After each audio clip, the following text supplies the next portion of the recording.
podcast. I'm your host, DJ Angelfire, with my co-host, Noah, aka 51st Citizen, and today we have a special guest on Trexx. She has a aesthetics Instagram and is a longtime friend of the podcast. Would you like to introduce yourself?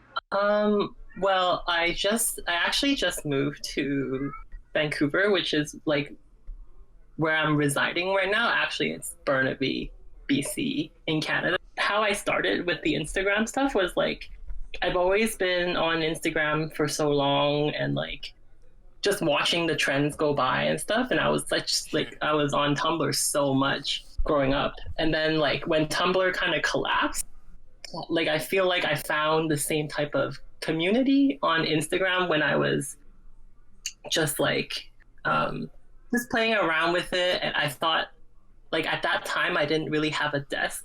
I just moved over here, so I just started using my phone a lot more than I used to have. Sure. And then I just kind of like the more I played with it, the like Instagram stories and stuff, I just kept posting. And yeah, I just thought maybe like it doesn't matter, like as long as, because I kind of see the stories like a diary for myself. Mm-hmm. Yeah. And it's just like if someone sees it, and that's pretty cool. Yeah. I will say I don't have any insider knowledge on this, but I do suspect that a lot of Tumblr users, as the site started to decline, came to Instagram. And the way, I feel like there's a lot of people who are now using Instagram the way they used to use Tumblr, and it's kind of changed, created a whole, like Bruce said, a scene that didn't really exist before, and it's interesting. When did you start to notice Tumblr starting to kind of the people on Tumblr kind of displaced? Because I know obviously they had that ban on adult content, but I can remember maybe even a year before that, I was noticing activity.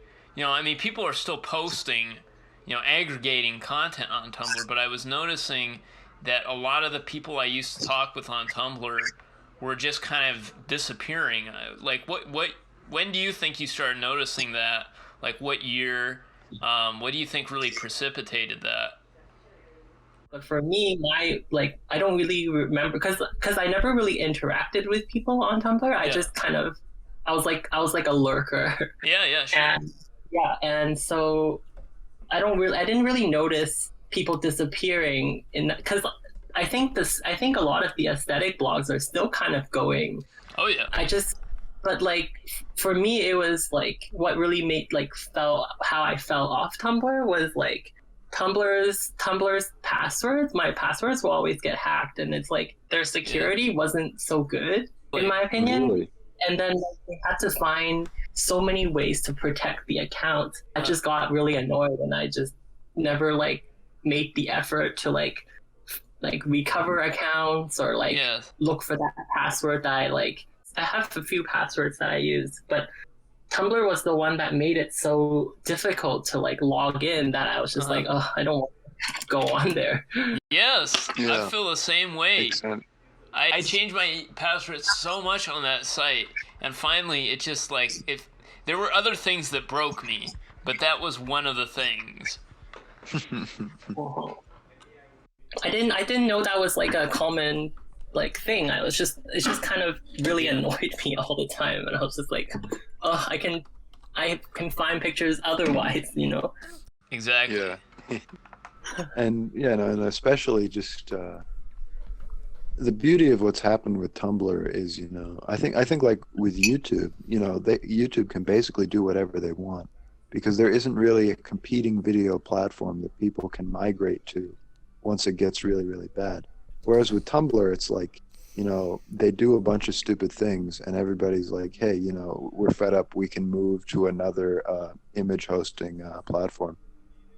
Yeah. I have my concerns if it's such a good idea to be on Instagram, just because... Probably, I understand that too. Of course. It's easier to migrate because there's so many of these Yeah. types of sites, and some are more popular than others, but still. Whereas with I don't know, it's weird, and this is a bit of a tangent, but just like people who make video content seem to have this mindset that it's YouTube or bust, Yes. and there's no other, aside from maybe Instagram, actually, now that I think about it. Yeah, I'm kind of eating my words there. Yeah, I take that back. I actually kind of like that it's on Instagram because there's more like because like I said, I was a lurker before, Yeah, sure. and I didn't like I was never like concerned with like people seeing my content, like the reblogging content or my personal content on Tumblr. It was more like a blog on Tumblr. Yeah. And then when I was on Instagram, like I was able to find a community much quicker. I didn't even expect it to happen, and then it kind of just did. Yeah, there's definitely a lot of perks to Instagram. One of the things that struck me about Tumblr was like when I first joined there, because I should post a link to my Tumblr. This is a shameless plug for my Tumblr. I think I've already shared it with you guys dozens of times. Yo. Consumerist Utopia is my Tumblr. Yeah, with Tumblr, like one of the things that I noticed about it was you could get an audience very quick. Like, cause for me, I was making my own content, and so basically, I hit up this page, Vaporwave Van Gogh. Link that page. So Of course, Vaporwave Van Gogh. Yes. Yeah, she was really instrumental in gaining me a lot of views in terms of my art, and I just messaged because like you, I was a lurker, and I had this epiphany. What if I reached out and messaged people, and it feels weird to promote your stuff, like at least it did for me. It is. Yeah. Yeah. But I figured, okay, I've got nothing to lose, so I'm just gonna see where this goes, and she shared my content, and I wound up getting this pretty large audience, and I was able to reach out to people who were following my stuff, and turn them on to new art, which I really liked. But at some point, I noticed that things were just the human interaction on Tumblr was starting to go away, and yeah, it just like I guess now Instagram's a thing, and I wonder how long that's gonna last because. Okay. And I think too is with Instagram, me and Noah have found like a lot of pages that are just like outright offensive, and it's like if you try and like report them or something, you get like this automated Instagram bot, and it's like it's such a fine line because on the one hand there's legitimately content that you don't want to or that violates the rules, and yet it seems like so oftentimes these sites take a heavy-handed approach that winds up just alienating all their users, and it seems to be the case on Instagram. I was just talking to someone about this. Like, I don't think it feels like they don't care about like any content creator that's doing something that's not mainstream. Like they don't really. It doesn't mean anything to them to lose people because there's already so many people on Instagram. So. That is a issue with pretty much all these sites is like freebooting. I don't know if you've seen like these meme pages where they will just steal somebody's video, and Instagram and Facebook obviously know this is going on. I mean, I found countless like pages that you don't even want to look in the Instagram videos tab because it'll lead you down this like freebooting hole of stolen videos, and it's like, yeah, I mean some of the memes are funny, but you know that they're stolen from somebody else, and it's like where is the where is the order there? Like where does it stop? Because I Most of the time, like I have like this like kind of general rule that I don't really share anything that if I shared anything that I know the source from, Exactly. like I'll try and like include it Yeah. into the Yeah. like sharing a picture or something. I'll make sure that like the handle is being seen. Yeah. And if I do share something that doesn't have anything, it's usually like a meme Yeah. or like what I call like corporate photos. Yeah. Like you know what I'm saying? Yeah, so like, yeah, basically, stuff, or like, for example, like a movie still, obviously everybody knows where that's coming from, so it's not really... Yeah.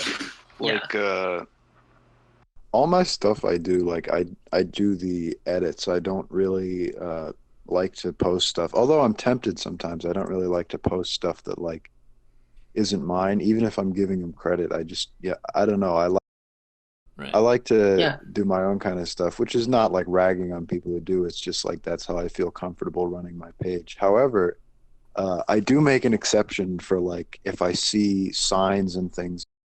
For some reason, that feels different, which is weird because it's not really different. It's still kind of stealing. It is. When I see signs in school, it's always something crazy. Not always, but often it is something crazy. Today, I was cheering on my siblings at a robotics competition at a middle school. They were hosting it at this middle school, and one of the like posters. These are lunchtime rules. Yeah. Raise your hand to get up. Get what you need and sit down. Use a quiet voice and only talk to those at your table. And then the one that says respect others' personal space, it's like, okay, that makes sense. There's nothing to really have qualms about here. But there's like this Minion impact font meme that your hands to yourself, which kind of takes it to a new level of Minion Squad.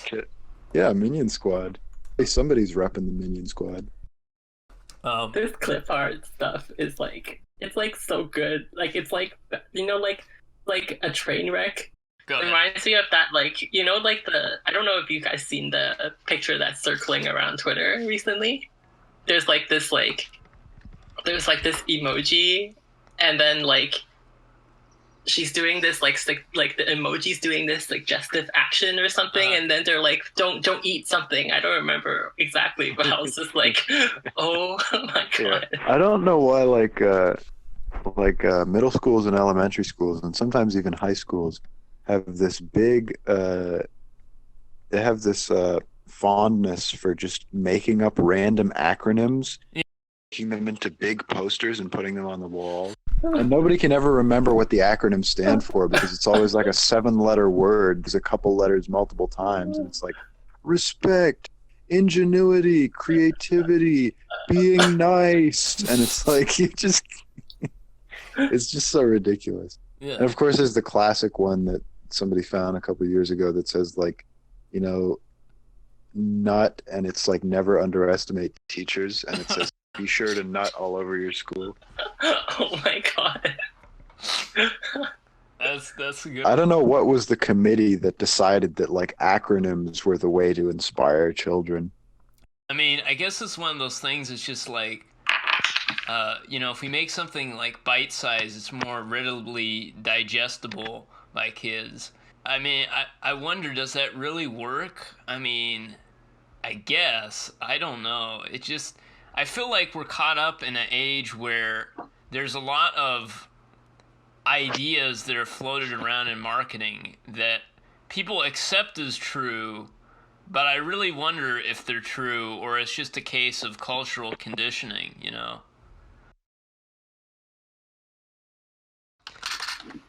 This conversation reminds me of I saw this picture of Times Square maybe a few days ago.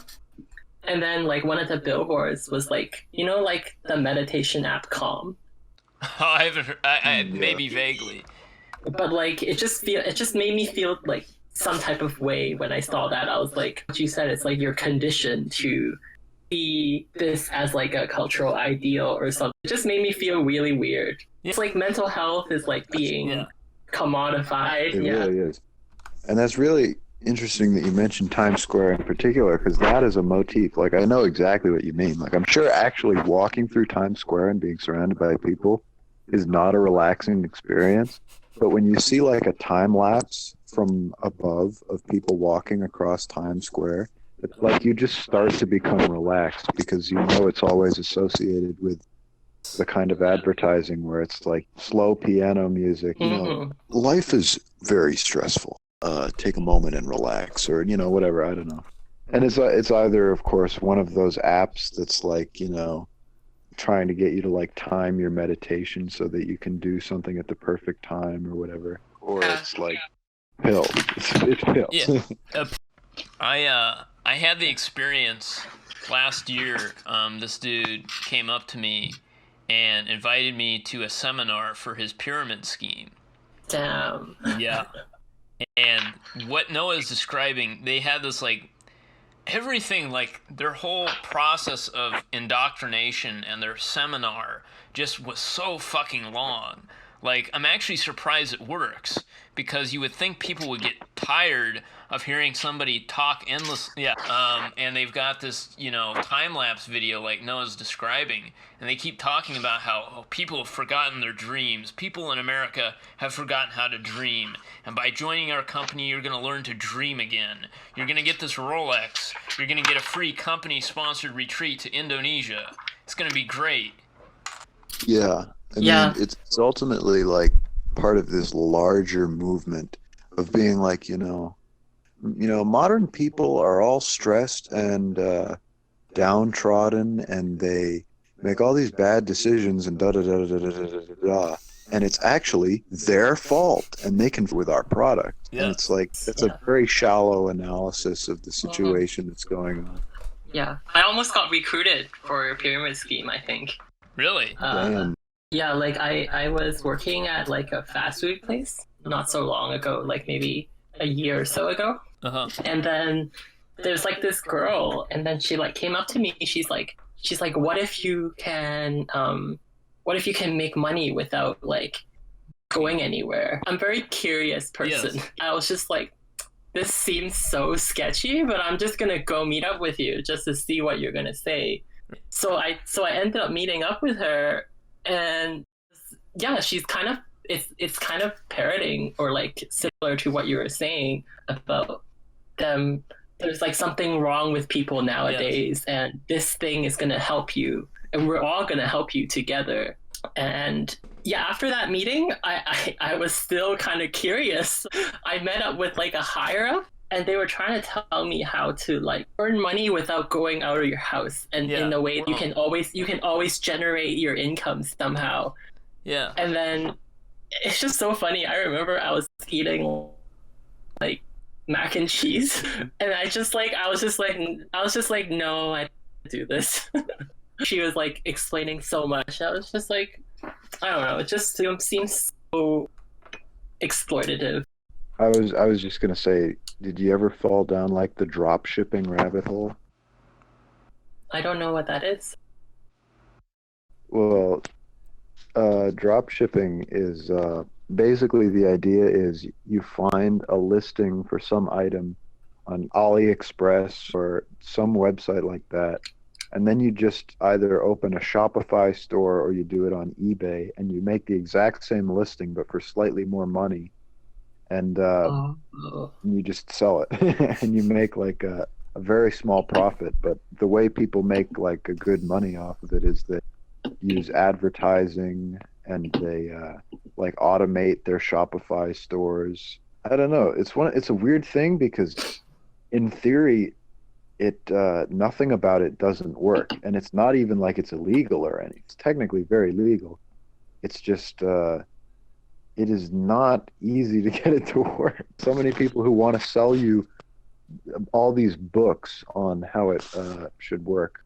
The books are often like $200, and man, even a really good book, you can't sell for $200 unless you're trying to scam somebody into something. I always thought those like like those what is it called, like how to something for dummies book. I always thought those are like I I don't know why, but I just never saw the appeal of them, or especially when it's like a book about like this is a dummy's guide to photography or like the dummy's guide to software engineering or something like that. It just didn't give me like assured sense that I'll actually be able to do it. There's a book in this house somewhere, and I don't know where it is, but it's a dummy's guide to the Israel-Palestine conflict. Like I can't like I'm just like imagining someone at a bookstore and they're like seeing that, they're like, wow, this is what I need. This is the thing I need to get started. It's just really funny to me. And I think too is like you know, the Dummies series was basically like WikiHow for boomers.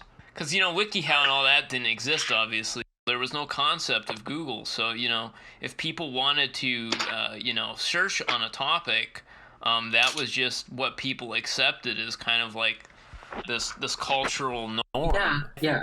I think it was probably also easy, you know, to get like a publishing deal if you had some experience and you could, you know, write for the series.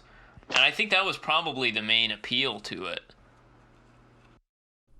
Yeah, I can see that totally. When there's no internet, anything could be a source information. People would flock towards it. Yeah, and even when the internet did exist, there was no YouTube, and I think, you know, just in general, we're a very visual society, and so when, you know, we don't have those options, we're looking for, you know, whatever is the next best thing to it. And, you know, these books, you know, gave some kind of, you know, detailed instruction that you probably weren't going to find, you know, with your shitty dial-up connection back in the day. Yes. Yeah. Yeah, that's true. I mean, nowadays, I guess there could be some benefits to having a physical book around. Well, on any topic, I think that the main benefit of having a physical book is that it has a physical place, and so you can remember it and go back to it and pick it up in the process of a daily routine. Yeah. Or just like have a physical place where the memory of what is in it is stored. Mm-hmm. Whereas like when you're just reading like PDFs that you've bookmarked on your web browser, you get distracted by things and you go click on another thing and then you forget them and you never end up finishing them. And if you do finish them, you forget about them because you can't go back to them because you don't know where they are. Just having it like a physical object in space like really grounds the experience in a weird way. True. I find that like when I'm like before I would get a lot of books, but I wouldn't really read them because because it doesn't give me a satisfaction when like say for example I bought a novel like book form and then I also have the electronic and a physical book. The knowledge inside those things don't appeal to me in a way. It's like, for example, like one of the books that I do end up reading nowadays is all astrology. It's like esoteric knowledge. It's not, you can't just like go online. You can't just go online for that. You can look up a symbol. Like I have a book like called, it's just like right here. It's called The Woman's Dictionary of Symbols and Sacred Objects. You know, like these type of things I find it's hard to use the internet for sometimes. And I think that's primarily the reason books are surviving at all, is there's just, you know, some stuff that you really can only, you know, find in book form because it's just not readily accessible online. And, you know, Noah he's been looking for various translations of books, philosophical topics, and he was having a hell of a time trying to find it because some of the translations are just absolutely whack. And, you know, online there's really not, you know, you're pretty much stuck with these translations and there's no real consensus. Yeah, right. I mean, I think to some extent that's just a problem about translations in general, you know. Anytime you try to paraphrase something across a language, you're always going to, some little things are going to get lost or muddied up in the mix, even if you're truly trying to be faithful to the original. But unfortunately, a result of that we like to ignore, but that is very true, is that really old documents like the Hebrew Bible or like stuff that Plato wrote or whatever it is, we have the original documents, but unless you speak the language of those original documents, which is essentially dead, except Hebrew, because Hebrew kind of came back. There was a revival movement with the whole Israeli, Israel becoming a sovereign state and all that. But anyways, it's just language is very delicate, and I think we sometimes forget that like there's no standard we're going to be able to set so that we can look back in a million years or whatever and say, oh, this meant that, and that was what this word meant. It's in constant flux, and there's no point where we can sit and try to create an objective like a watchtower over the shifting of language. It kind of, like, I've been thinking lately that, like, and it's just an observation that I've made, that people tend to associate the algorithm with like a god or something, like it's like trust the algorithm. But then I always find that language is something that the algorithms cannot replicate in a way because it's always changing. Yeah, yeah, exactly. And even stuff that isn't always changing, like Latin or some other language that's dead, like translation software still isn't very good at it because you'd be surprised by how complicated our languages really are.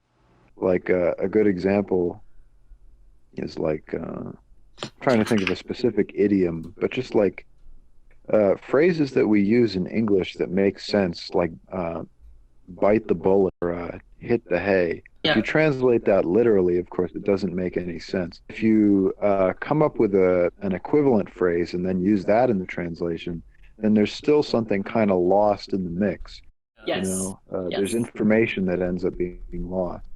Yeah. And so we underestimate how often we use these like weird phrases that just don't make sense. And so, yeah, it's real complicated. Yeah. Do you guys know like Haruki Murakami? I think I've heard of him. He's one still of the alive. Yeah, he's still alive. He's like one of the biggest. He's most popular Japanese author in the West, I should say. And like I remember one of his translators one time was like, when you're reading his book that I've translated, you're not actually reading his book. You're reading my, you're reading my version of the book. That's a good point. That's a fair assessment. And I think it becomes more obvious like in the world of poetry because like, a lot of old poems that are in different languages, numerous modern poets have provided different translations that are very different, but they get the same general idea across, and they're kind of regarded as being different works. Like there's a bunch of different translations of Beowulf, some of which keep the original poetic meter, and some of which just turn it into like a novel almost. But even the ones that keep it as a poem, like they're very different. And I think if we just realize that like all text is like that, it's not unique to poetry of this sort of plays on language that can get lost in translation. Everything, literally everything. It's just a game of telephone over time. That context is really important. It's just not something that AI can really differentiate because a human has that creative ability to interpolate certain details and draw certain conclusions, whereas a machine is just looking at this from a very straightforward approach, and that out-of-box thinking is really what can help explain inconsistencies and nuances within a language. And yeah, I think Trexx, what you just showed on screen with the difference in Chinese words, in a strange way this kind of reminds me of emojis.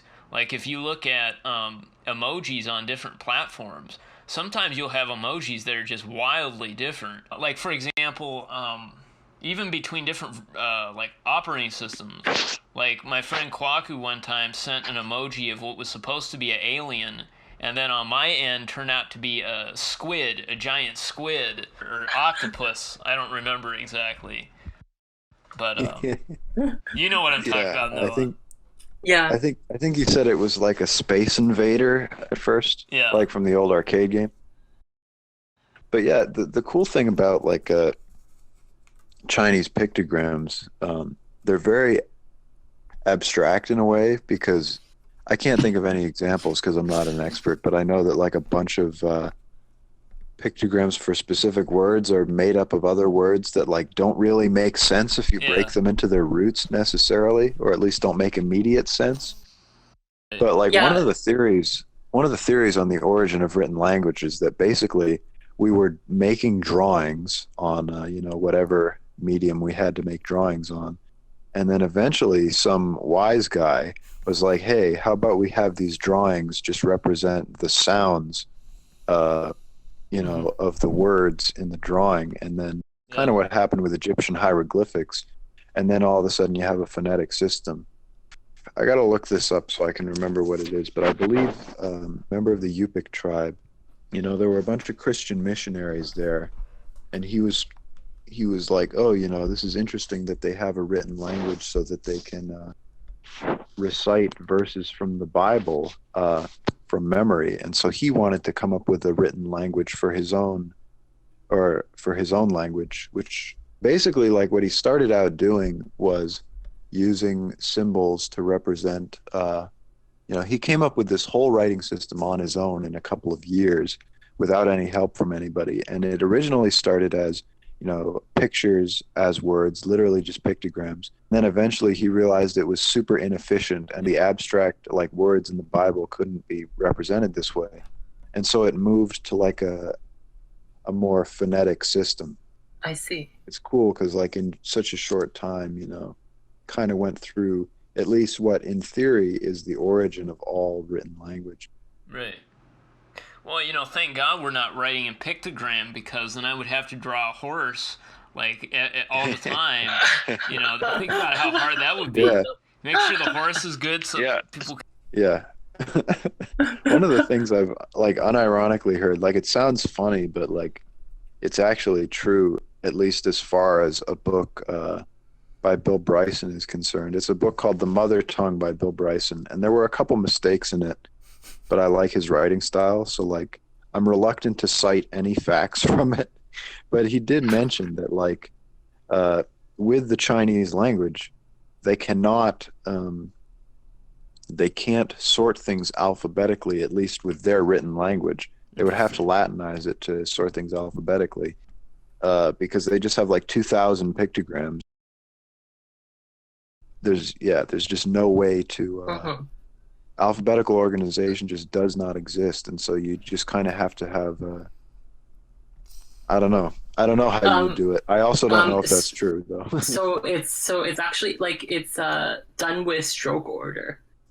So like if there's like the less simple, like if you've ever opened up like a Unicode of all the like Chinese characters, then you'll see like the most simple ones kind of appearing first. I don't know how they categorize things that are a little bit more complicated, but I know that it is stroke order. That is, let me see if there's like a picture I can find. That makes sense, like on just an intuitive level. But yeah, if you want to look up the Yupik person I was talking about, his name, and I'm probably pronouncing this wrong, is Uyapuk, which is Uyaquu.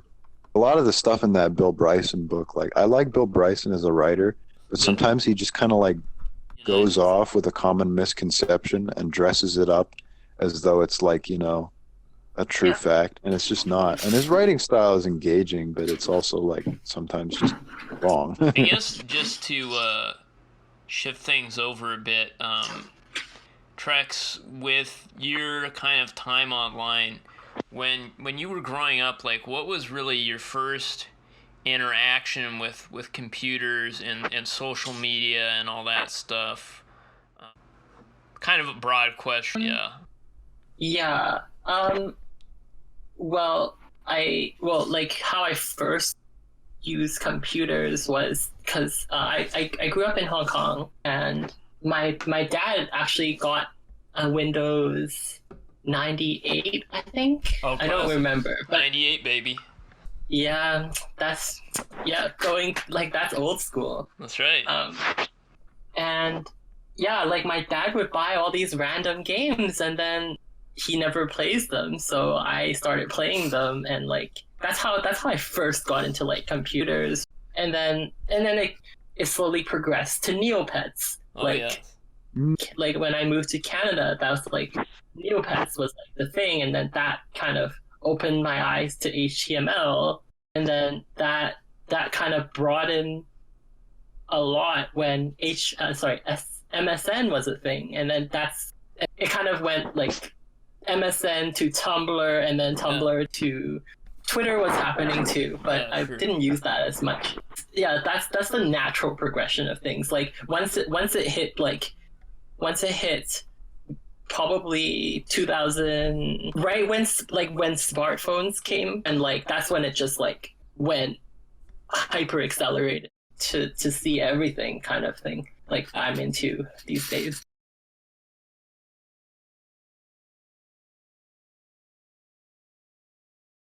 Just talking about, Lost in Translation, me and Noah have been working on this project, which is basically kind of like just like a media collage of all this old or lost or just bizarre media from the past.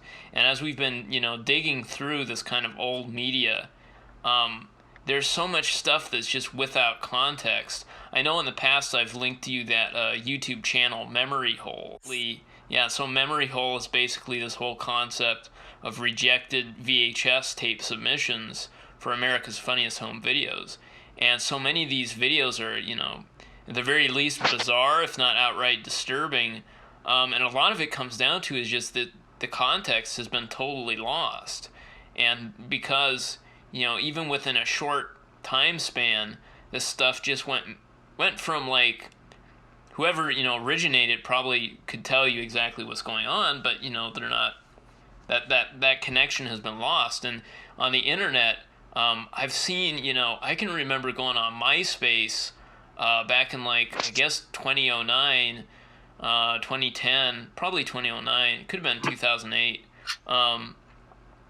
Just like all these weird MySpace groups, and like just going through there as a lurker, just seeing this stuff as a kid and seeing like the glittery text and all that stuff, like unironically, Love. yes, exactly. And like then it's just all gone. And on the one hand that seems so far away, but on the other hand it also seems like just yesterday I was browsing, these web pages.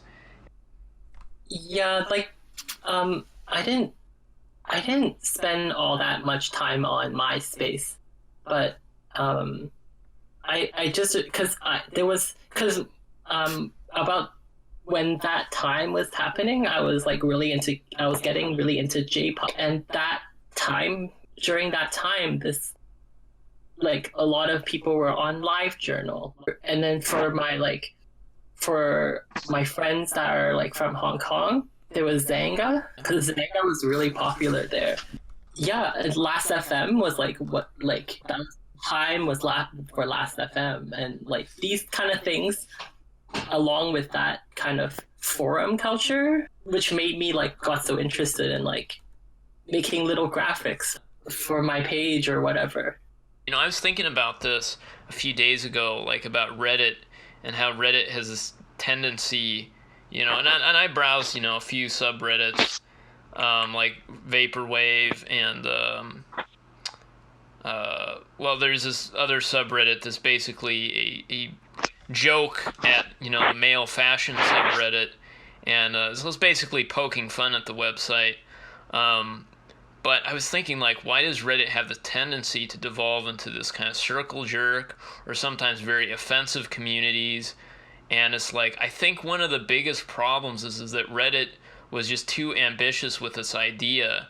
It was trying to make basically the one forum to rule them all. And, I mean, forums in of themselves have their issues, but I feel like, trying to group all these specialty forums under one banner just kind of seemed like a recipe for I don't know if disaster, but definitely serious issues down the road. And Yeah, it's kind of true. I remember, like you having gone on, forums and just like, I remember signatures. You remember signatures? Yes, totally. Yeah. And just like the crazy Photoshop, there was so much like creativity, and I don't want to just like totally be nostalgic because I know, that has problems too, but there was something to the fact that the web was more decentralized at that time, I think. Yeah. Yeah, I that kind of like recently I stumbled upon some random Japanese like mobile website not long ago. Uh and it's like a BBS, like a bulletin format. And it was like one of the most refreshing things that I've read in recent times. Cause like you said, with Reddit, I find that I can't like it is kind of like your circle jerk. I don't Yeah. see any other like different opinion Yeah. on there. Yeah. But BBS it's like I was reading about perfume. It's like a jPop. I'll post it on the chat. But and like there's these people just harsh like hating on one of the members, but I wouldn't have ever like seen that. And like there's people like rebutting in like the BBS too, like Flame Wars, I remember that. yeah, Flame Wars. Oh my god, yeah, and it's just like, and there's no like liking or like upvoting or anything like that. So it's basically it's literally it makes you feel like that opinion is not being like validated. Yeah, you know what I mean? It's just for chatting. Like that's the whole entire premise of the BBS. Is not really like to gain like this like clout, like social stuff. Yeah.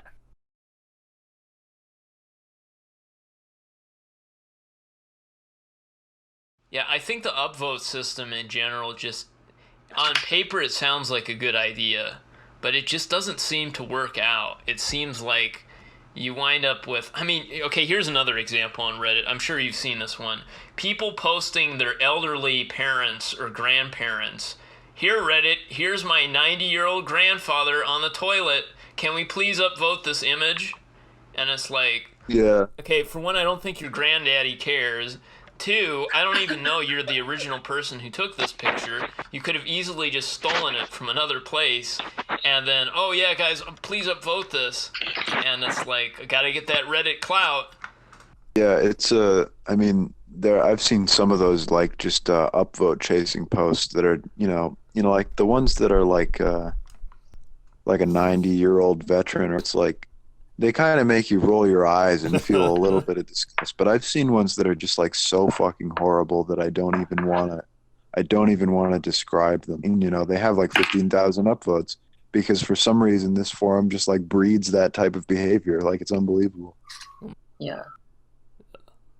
I think one of the things going forward is really going to come down to how willing are people to just kind of go with, one stream, whether it's Facebook or something else, Instagram, or, are we just going to move into this more centralized web, or is there going to be because I feel like in the past there's been attempts, to create, I guess, like clones of Reddit, and they usually just turn into horribly biased places that are even worse than, the problem they're supposedly trying to solve. I don't know, I mean, what the future holds.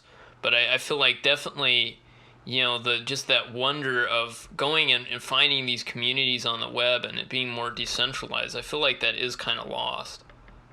Perhaps we'll have some new sort of medium that transcends that whole thing, but it's really hard to say. I mean, nobody could have predicted the internet before it happened, so it's certainly still possible that we'll have something even more all-encompassing than that comes later on.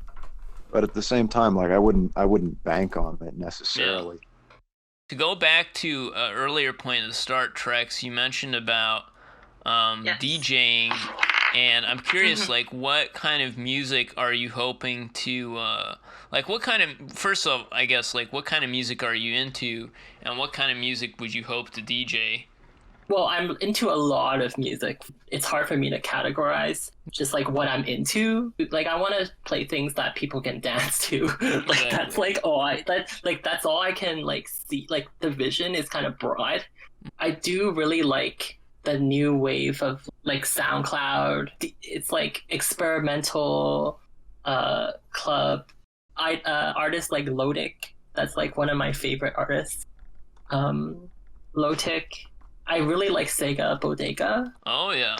I think he's such an amazing producer, and like the stuff that he produces really like that's like the stuff I want to play too. And of course like throwbacks to like 90s anime is also something that I want to share. Yeah, sure. I think at this time we'll take a quick break, and then we'll come back. Does that sound like a plan? Sounds good. All right. Yeah. See you in a bit.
It's like a friend just pops in to say hi. My buddy list is huge. I have like 80. Welcome. You've got mail. You've got. Goodbye.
Welcome back to the World Movers Podcast.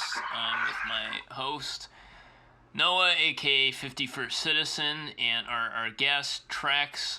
When we last left off, we were talking about her favorite types of music and music producers. Trexx, how did you fall down this wormhole of, internet music and all that? What was like your starting point?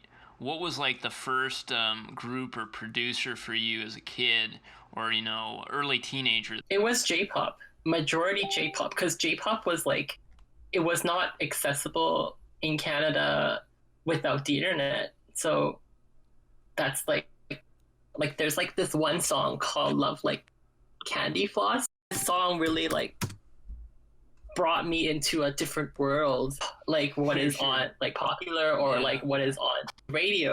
I guess being like an immigrant kid, you kind of gravitate towards stuff that you are familiar with or gives you a sense of identity. During the time, like J-pop really like helped me like solidify my identity. That's interesting. Are you familiar with an artist called Cornelius? Oh my god, I love Cornelius. Yo. Yeah, I actually found Cornelius in a library. Like I found a CD. That's how I got into Cornelius. Yeah. That's funny. There was this one woman, I forget her name, but she's a Japanese woman who did a bunch of like folk albums, and they're like very, kind of quiet, relaxed acoustic guitar and singing. And she did this one thing that was a collaborative effort with Cornelius. And so I ended up like, who is this Cornelius fellow? And then I realized that, Starfruit Surf Rider is the song that I really like, that really stood out to me and illuminated the whole thing for me. I don't think I really know any other Cornelius songs now that I think about it. Yeah, there's an acoustic version of this song that I really like. And then my friend Matt, shout out to Matt, Abraxas Preface on SoundCloud, sent me like what I guess was the original version, which is the one I just linked in the chat. And I was like, wow. Now, what kind of genre do you say that they generally work in? Like a electronic, like post jazz. What was like transition from that into other kind of electronic stuff?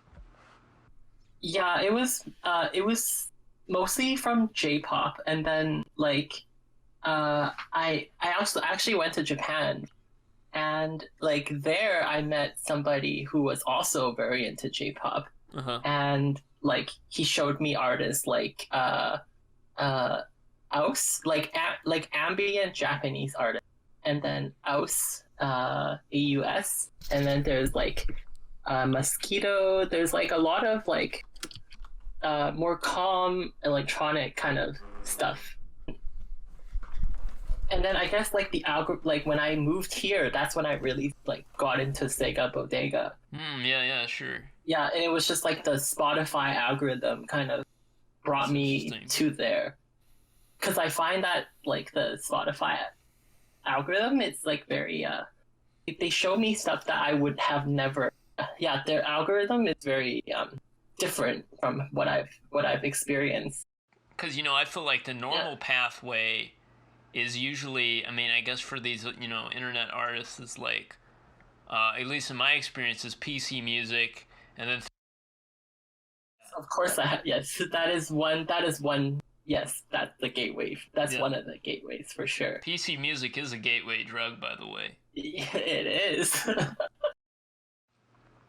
Noah actually found out about Sophie and PC music through Vince Staples' album Big Fish Theory.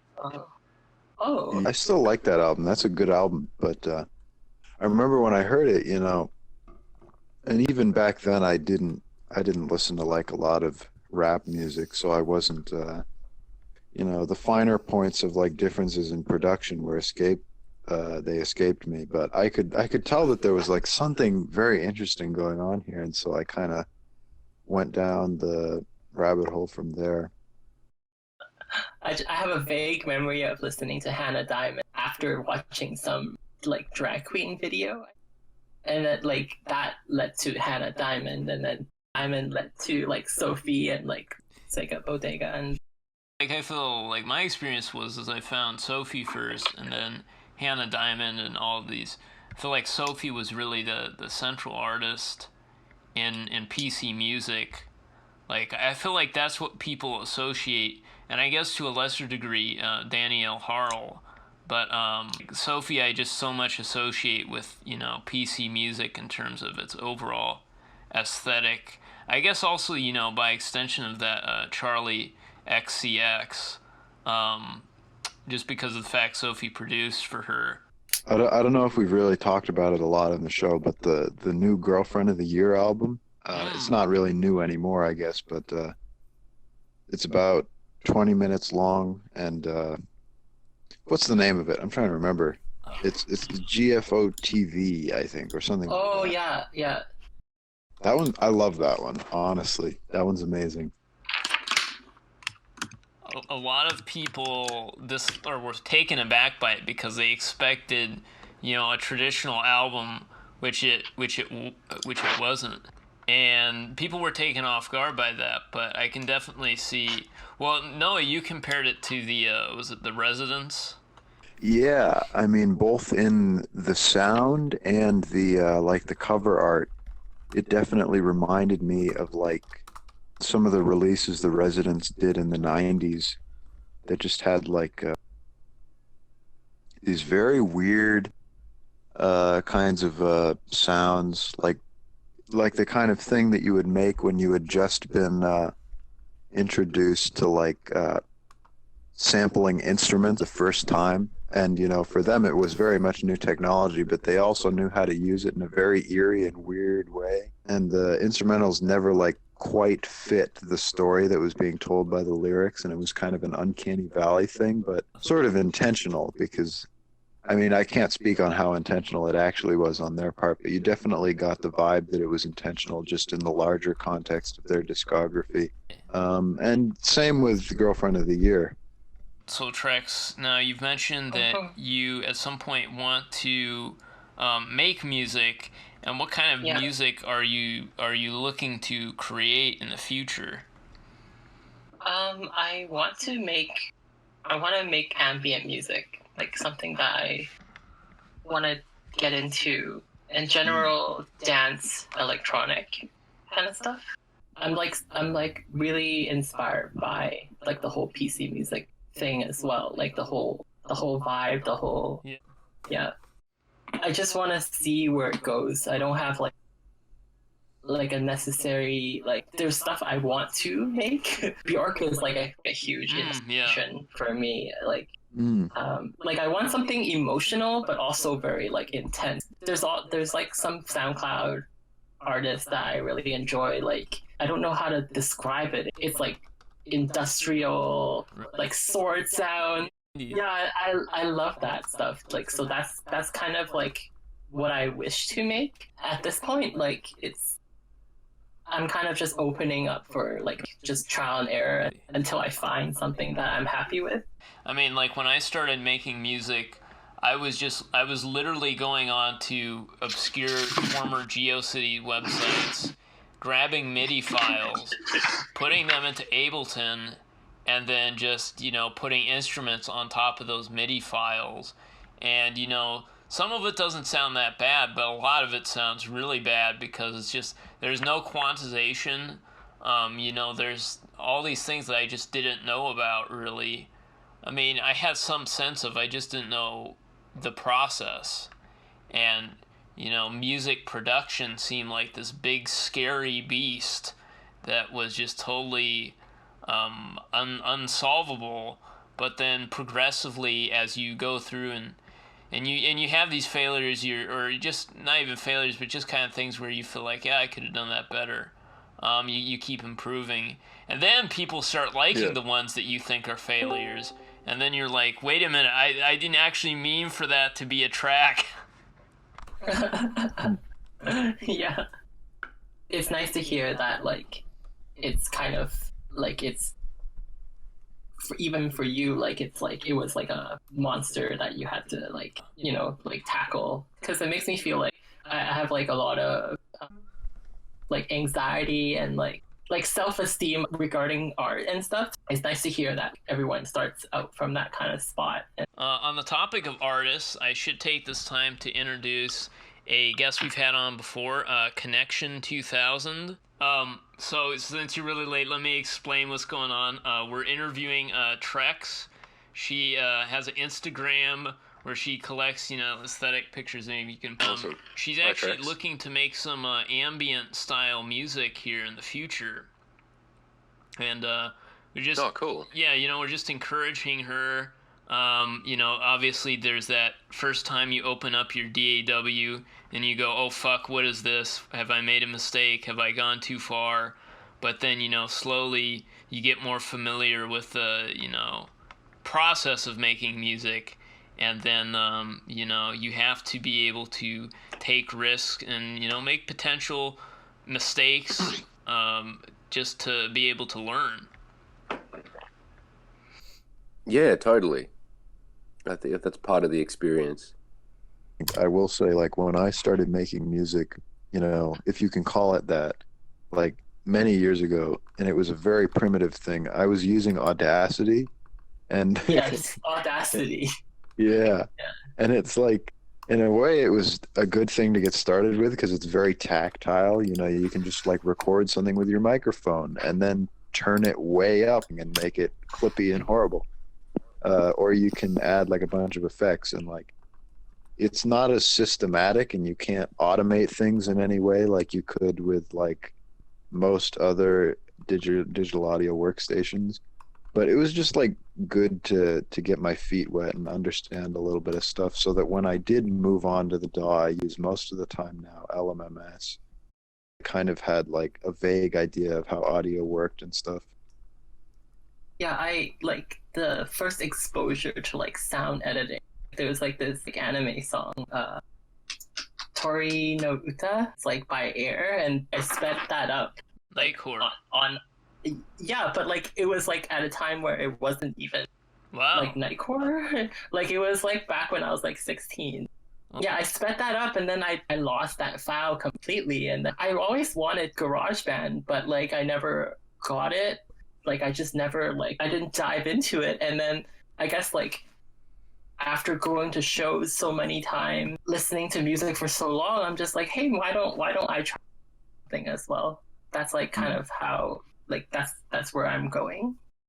Connection 2000, I know that the project that he started out was basically he would take these or one of the projects he did, he would take these samples from Terrence McKenna, and then he would use it with their one album. Maybe you could talk a little bit about that to Trexx. Time Wave Zero start. I guess that was like a concept that I've been thinking of for a long time. He's always just had some really interesting stuff to say. So I suppose I was probably listening to some kind of talk he was doing. I didn't have a computer at the time, but my friend had like a trial copy of FL Studio. I hadn't used it in like 8 years. So I thought, if I can just in one sitting make a song, export it, like I could make a whole album, conceivably using that method. And that's pretty much what I did. I think eventually I got my own copy of FL and I got a computer, and I probably mastered it that way. But all of the initial stuff and probably half of the tracks were literally just made, just in one sitting. Yeah, I really enjoyed that album. That was a good album. Oh, thanks. I feel like a lot of like vaporwave concept albums or vaporwave albums that try to be concept albums, like it's just like the concept is Japanese characters. There isn't really, and so to see something that like genuinely took a neat, in-depth look at an interesting subject, it was like, yeah, I think it turned out all right. And I never really thought of it as something I would release. I think it was just the timing of like when I was doing that, there was so much raw stuff that was coming out, and methods of kind of releasing stuff so easily. So yeah, it just kind of happened that way. I actually have something that I like made. It's on my SoundCloud, and it's like the same kind of. I'm just playing. It's basically the song I talked about earlier, but instead of like the Torio Nota by Air, instead of speeding it up, I slowed it down. Did you turn it vaporwave? Kind of. It's like it's inspired by vaporwave for sure. You say that was an Air sample, like a French band? Oh no. It's like Air. It's like an anime song. I'll post that song and Yeah, like, please. I yeah. haven't seen that one. Been watching When a you lot of said no, anime. I honest to God thought you were just gonna go like no, just like wind, like air. Airbender. The mic out on the window. Just try and catch some air. When you start doing DJ sets, you should like airbend Oh at the my shows. God. That would be I'm more of a waterbender myself. to each their own. I posted my track on the Art and Music Projects channel. This one is basically the slowed down version of that song, but I like cut out some parts. Sure, chopped and screwed. That was essentially that was how vaporwave started. Was with Floral Shop, and just I don't know if you've seen interviews with Vectoroid, or rather read them, but she basically said, I had like no music knowledge. I came from a programming background, and you can hear that in her early music. It was very, had that programmed sense to it in terms of the way the samples were cut and everything was kind of put together. People say, okay, vaporwave is just slowed down elevator music, and to some degree that's true, but there's you have to know like where to find the right cuts in a song, or what part is really going to. It takes some creative effort, and you put that out there for people, and then you just kind of build off of it. Yeah, I agree. It takes creativity, and it takes like your own personal experiences into account when you make anything. So like I'm very like appreciative like vaporwave has done for music, aesthetically, musically. Aside from Macintosh Plus, have you listened to some of Vectoroid's other tracks? I don't remember them. I remember finding some Vectoroid tracks on a blog spot long ago, but I don't really remember because there was so much. Oh yeah, there was they're actually from Vancouver, Blank Banshee. Yeah, Blank Banshee was like, when I found that, I was like, this is like vaporwave, but like to the top, like the highest form was Blank Banshee. It's one of those things where it's like looking at the cover and then listening to the music just fits so well together. Yeah, I think that's what really attracted me to vaporwave. It's like, sure, like you can make comments about like the creativity or whatever, but like you gotta like they somehow work very harmonious together, aesthetic and the sounds. Yeah. Speaking of vaporwave albums that have a good cover that kind of pulls the whole concept together, of a Vectoroid side project that I really enjoyed is that New Dreams Limited album. I don't know if she did other albums under that same moniker, but the one I'm thinking of, it has like a very fancy living room on the front cover. I'll try to find it, and it's one of my favorite things in the world of vaporwave. Like, it's one of those things where you wanna live in that picture. Shit. Yes. Oh my god. This reminds me of Venla. It's like also like a vaporwave artist. Like Venla,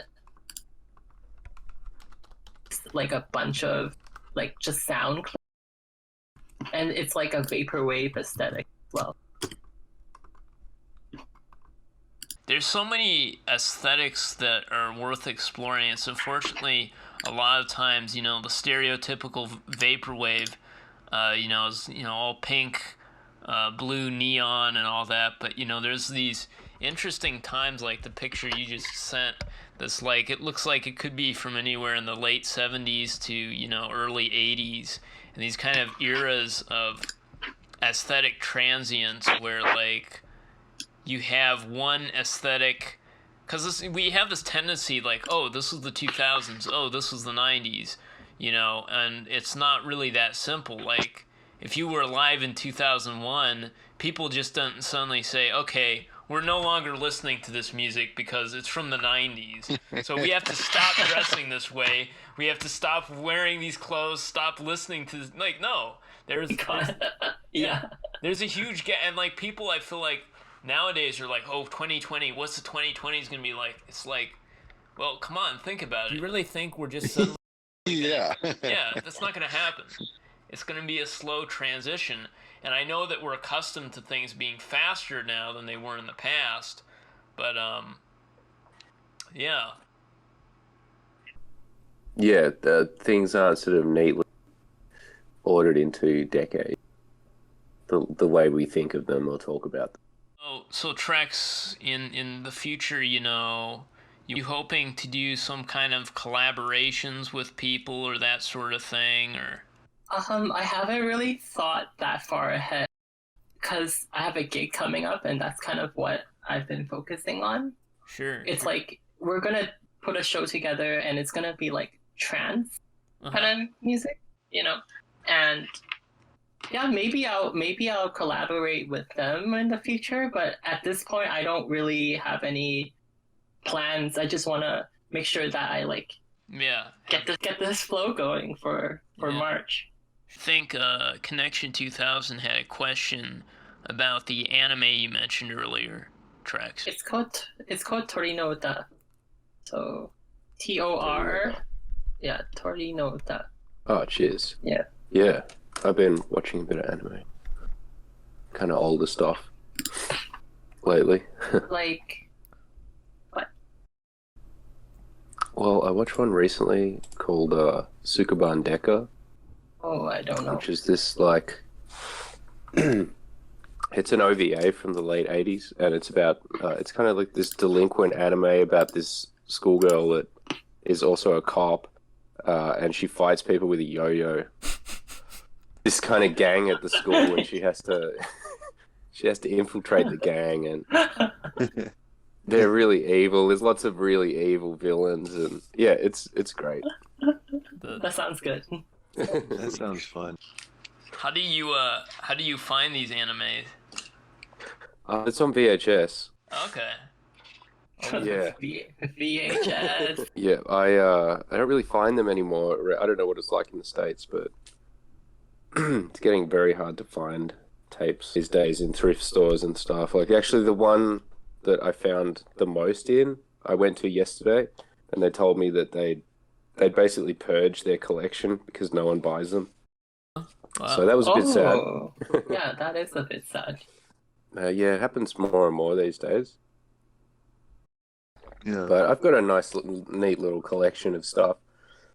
And in like the last year, I've been collecting a lot of cartoons and anime stuff that I could find. I feel like when it comes to VHS, I have mixed feelings because it's like there's some things on VHS, like I'm sure you've seen like that Tumblr post of like the person that buys like 5,000 copies of Jurassic Park on VHS or something absolutely silly, and it's like I mean, I think this media is widely circulated enough that it's fair to say if these VHSs disappear off the face of this earth, those particular ones are not going to be missed. But I think, when you're dealing with more obscure media that might not have seen a wide release, I think, it's very important to preserve that. Yeah, I mean, there's definitely tactical reasons why I'll buy a tape. If it's not for the actual film itself, it's for that nostalgic, grainy feel, watching it, on a CRT off a tape. But also it's the ads, it's the theatrical trailers, the intros. Yeah. And also sometimes it hasn't, it just hasn't had a DVD release. It hasn't been remastered. and that's the only way you could see it. Yeah. Especially with things like Sukuban Deka, I don't think you get that on DVD or Blu-ray. At least not translated into English. You could probably get the original Japanese version. Definitely not the dub. That studio's just closed down and they never passed on their records. That happens quite a lot. There's this place in town. It's called the Green Center, and basically the gist of it is that people can drop off anything and they can pick up anything from this place if they're a resident of the area. A lot of what you'll find there, I mean, there's a lot of stuff, but some of the stuff you can find there, not so much VHS tapes, but a lot of audio cassette tapes. I don't know, Deep Purple or whatever, like music that is already out there. But every now and then, you know, you look carefully and you'll find something that just like doesn't exist anywhere on the internet. It never saw the light of, well, it did see the light of day, but very, very briefly, I guess. I like finding those and recording those to digital. It feels good to have it archived. Nice. Wow. Have you made any good finds recently?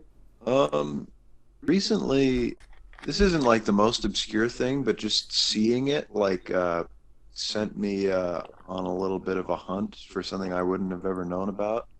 I can read it off right here. I have it. It says, "The past, present, and future of the Republic of Korea Navy," and it's an introductory video that I guess is shown to soldiers in the Navy, Korea. That's a good find. It's interesting. There was another one. It was called Frankie Burke Goes Irish, and it's just like it's a bunch of Irish folk tunes.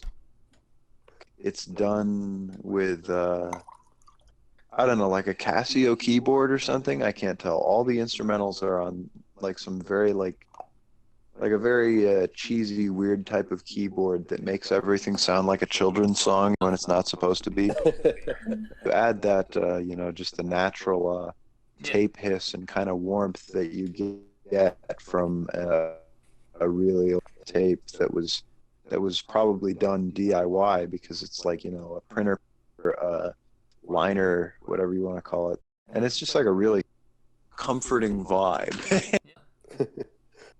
Sounds great. I've found a couple of things like that and haven't uploaded it, and so that's kind of inspired me. Especially, there was a band I found recently called Sirocco. They released an album called Evergreen Realm. I don't think that's on YouTube, but it's like a album they recorded in the Botanical Gardens in Sydney. There's all these bird noises and kind of like oriental flutes and Celtic panpipes. That's interesting. Yeah, that was the basis of a lot of Time Wave Zero. Was a lot of that stuff, because it had that kind of rainforest, early 90s, you know, world music vibe. Yeah, there's a lot of fascinating commentary you can do on that whole like trend of, you know, third world imagery being associated with this sort of like Zen enlightenment. It's very odd, but some of it is really, really interesting to do a deep dive into. Also, like at the beginning of this Frankie Burke tape, like the first 3 minutes or so are only in the left ear, but after that it's fine. It's not a problem with my recording. It's literally just how the tape was. Topic of thrift finds, I found this great tape. I feel like it might actually change my life, to be honest. It's called Private Franchising in a High-Tech, High-Touch World by Greg Duncan. I love it. Yo, my man Greg Duncan. That's right. I'm gonna go through this and see if there's anything like, I know it's all like voice. I don't imagine there's probably any music, although that would be a extra bonus if there's like some stupid. There might be a little bit. Yeah. In the beginnings and ends of things. We should get Greg Duncan on the pod. Yeah. Oh my god. It'd be like, why am I being interviewed here? Hey, this is from like 2004. Just the stuff you can find in thrift stores that I'll always like search it up, just to be sure nobody else has like any knowledge of this, or there's very limited, and I'll be like, okay, I'm gonna get this. Got another tape I gotta digitize soon. It's self-hypnosis stop smoking tape, and I think that one's gonna be really cool. Yes. Yeah, you need to stop smoking, Noah.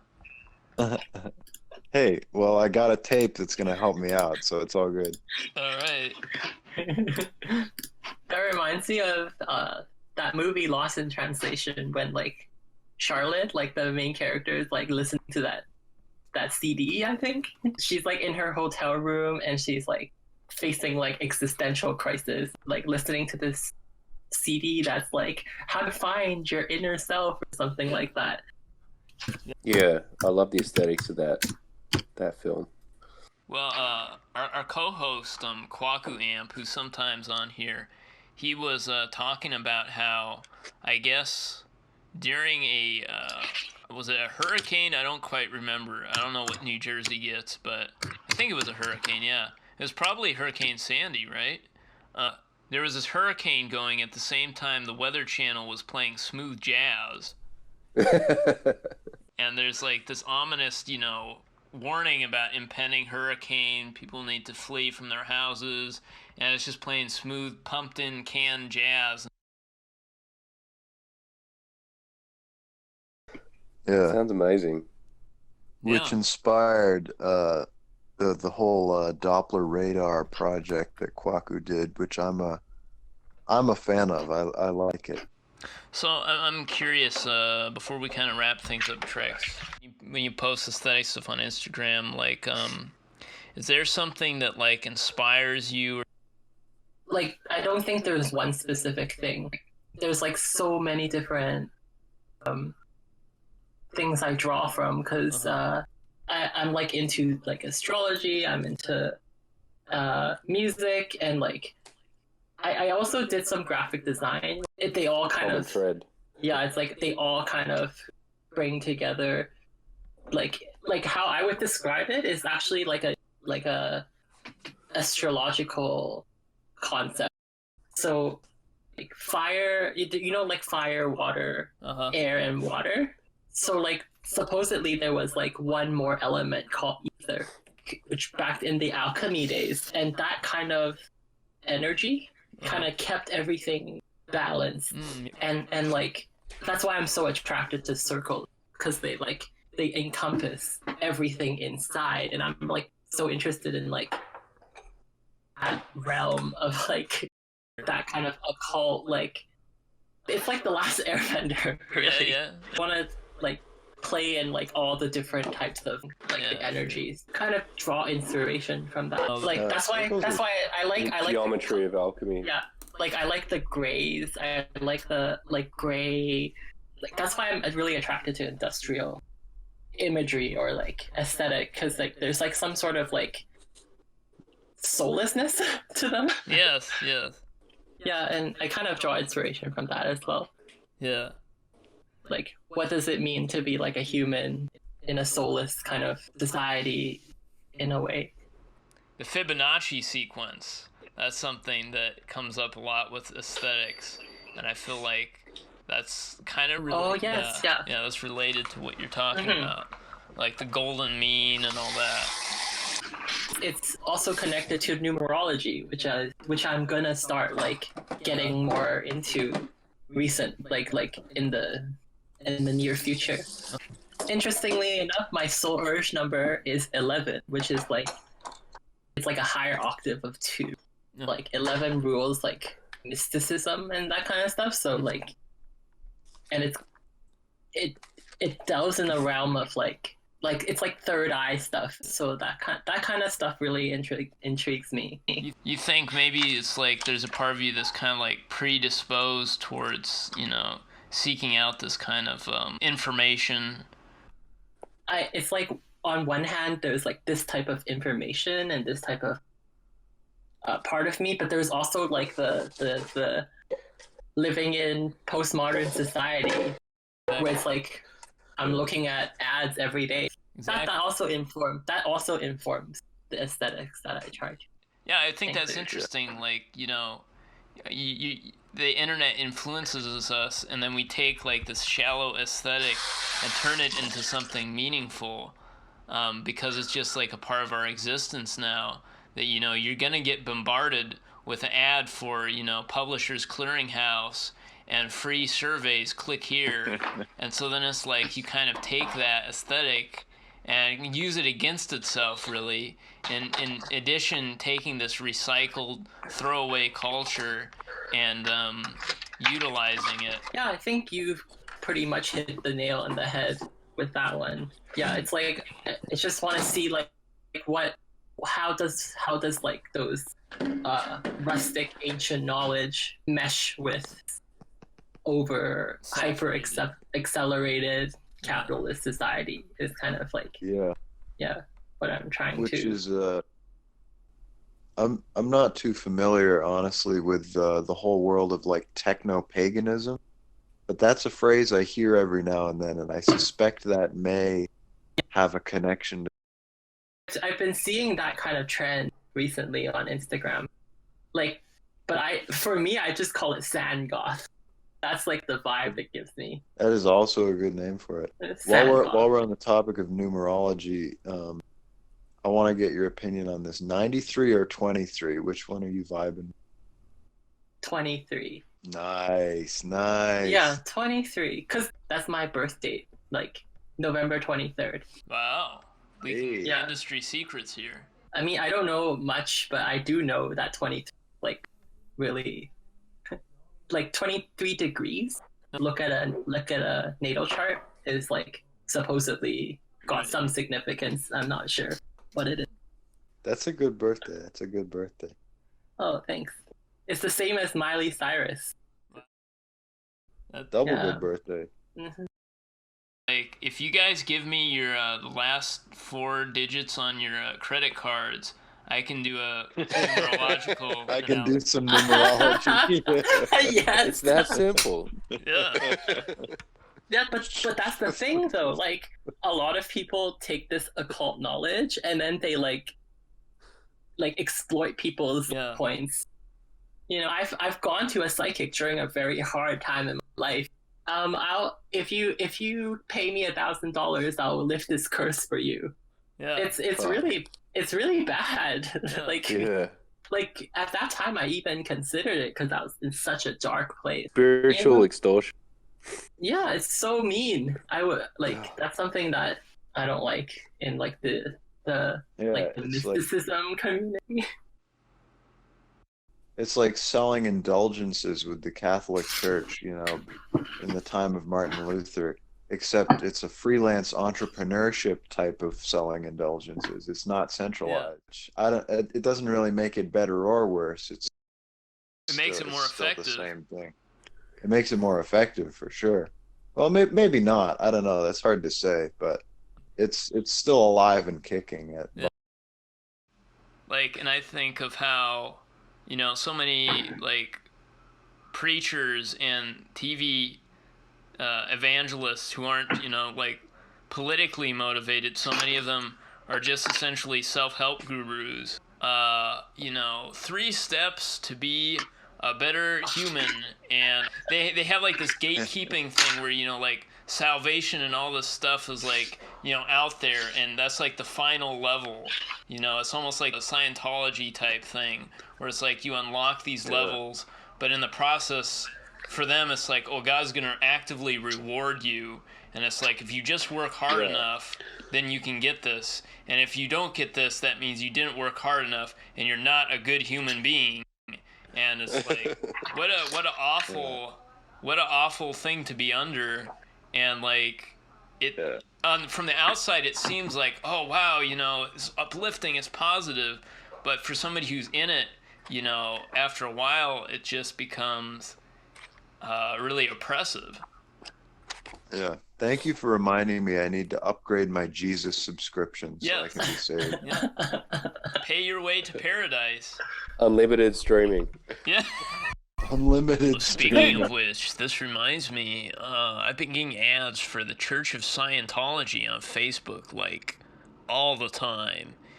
they'll be having these like live streams. They'll be talking about how we can solve drug problems, we can solve problems with society, and they'll have live streams where they'll just have bot comments reposted over and over again, and occasionally an actual like user comment will sneak in and it will say like something mean or angry, and then they'll just like post over it so it gets buried.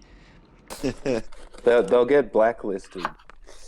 Yeah, They're exactly. on the wrong side of yeah, those guys. probably. I was gonna do like a Blade like auto-tune rap style album, except it's about Scientology.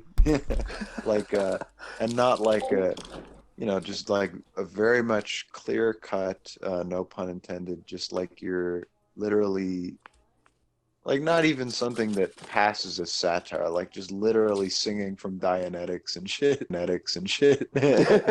and I didn't end up doing it. I made one song that was like kind of goofy, and then I was like, this is a train wreck, and I can't squeeze 30 minutes of material out of this. It was a fun dream. I think what I might get into next is Mormonism, many wives, Yeah, you could go many down the lives. list. That's going to be my You could get a Hare Krishna track in there. yeah. Just stir it all together, really. Yeah. The best of all the best of both worlds. Number one Mormon rapper.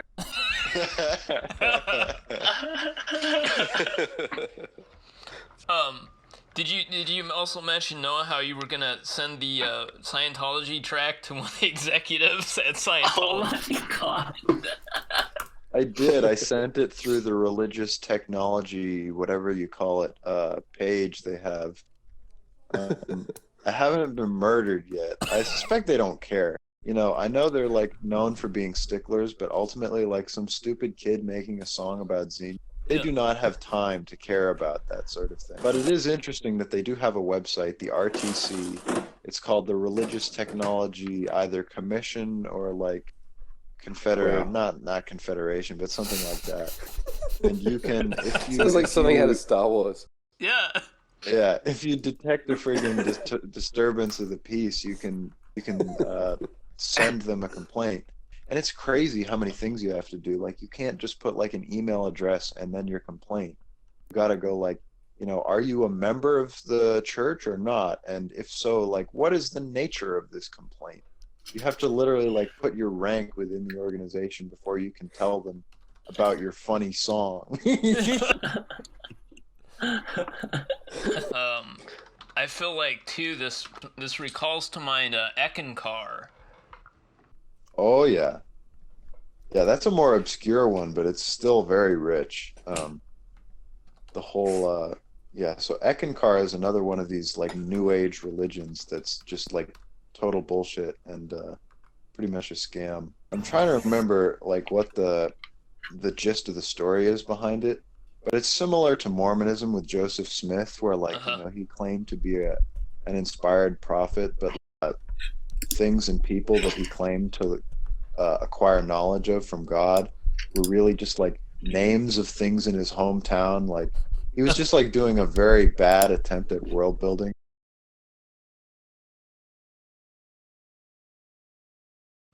Two is Raelians.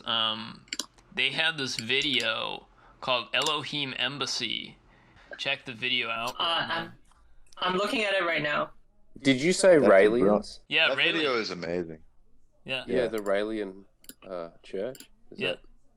I recently found a guidebook on the Raelians.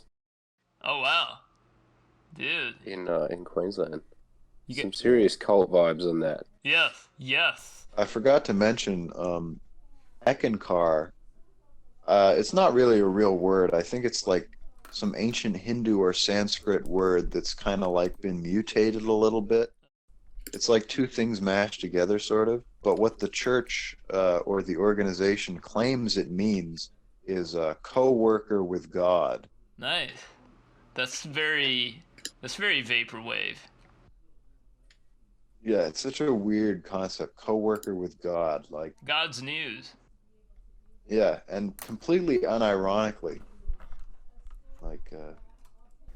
So I might be just rehashing stuff if I ask questions at this point. But yeah, for what you're doing, it sounds pretty interesting. And I checked out your aesthetics on the Instagram. That stuff looks really interesting.